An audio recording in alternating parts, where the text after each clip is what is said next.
ابنك بيصرخ فجأة، بنتك بقت بتكذب، ابنك رمى حاجته ورفض يلمها. طب انتي شفتي ايه؟ عناد منه؟ كذب؟ السلوك الظاهري اللي انتي بتشوفيه ده مش هو كل الحكاية. ورا كل تصرف من ولادنا في رسالة مش دايما واضحة، بس لو اتعلمنا نقرأها هنفهم ولادنا بعمق، وتعاملنا هيكون أهدى وأنجح. علشان كده في الفيديو ده هنتعلم مع بعض ازاي نلبس نظارة الوعي ونشوف المعنى الخفي ورا التصرف الظاهر. الطفل مش بيعرف يشرح مشاعره بالكلام زي الكبار. الطفل بيعبر بجسمه، بصوته، بتصرفاته. يعني لما يغضب أو يتصرف بسلوك مستفز، غالبا هو بيقولك أنا مش فاهم اللي بيحصل، أنا مش مرتاح، أنا مش واثق في نفسي، أنا محتاجك جنبي. بس بيقولها بلغة مختلفة، لغة السلوك. تعالي نشوف شوية أمثلة ونفك رموزها.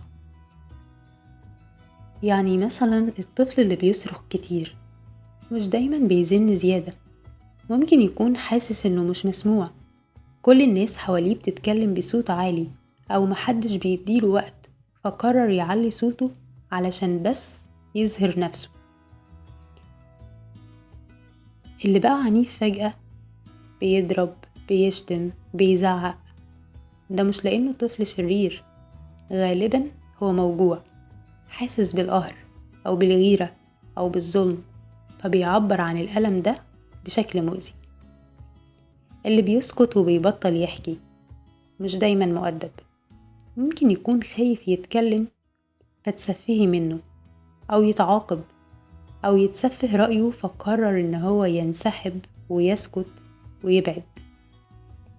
اللي بيكذب مش لأنه شخص كذاب، غالبا لأنه مش لاقي أمان، خايف يتقاله عيب أو هتتعاقب، فبيكذب علشان يحافظ على صورته. المفتاح هنا إنك لما تشوفي سلوك مش عاجبك اسألي نفسك 3 أسئلة.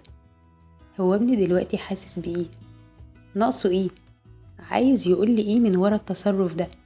مش كل حاجة تستدعي العقاب، لكن كل حاجة تستدعي الفهم. وكل مرة تفهمي الرسالة هتقدري ترد عليها بحب بدل ما تردي بانفعال. مهمتك النهاردة بعد الفيديو ده إنك تختاري تصرف بيتكرر من ابنك ومضايقك، واكتبي تحته شعوره وقتها كان إيه، احتياجه اللي ناقصه، الرسالة اللي بيحاول يقولها، وجربي تردي على الرسالة دي بحضن أو بكلمة طيبة أو بقعدة حوار. يمكن تتفاجئي إن السلوك السلبي بدأ يختفي لوحده، ده لأن أخيرا حد فهم الرسالة اللي هو كان عايز يوصلها.